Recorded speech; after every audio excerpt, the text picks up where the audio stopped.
Oh, this starts a dolphin. Yep. Oh, that was a good one.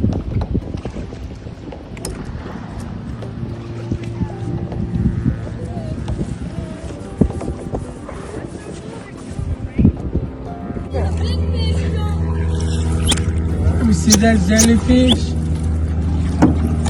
Ah. Oh, don't touch. What is that? A jellyfish? Jellyfish. You got the jellyfish under the water? Yeah.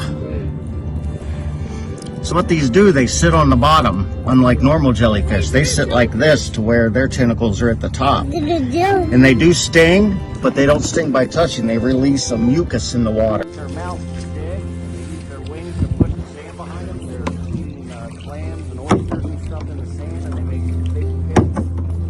The pit usually represents how much the fish they is.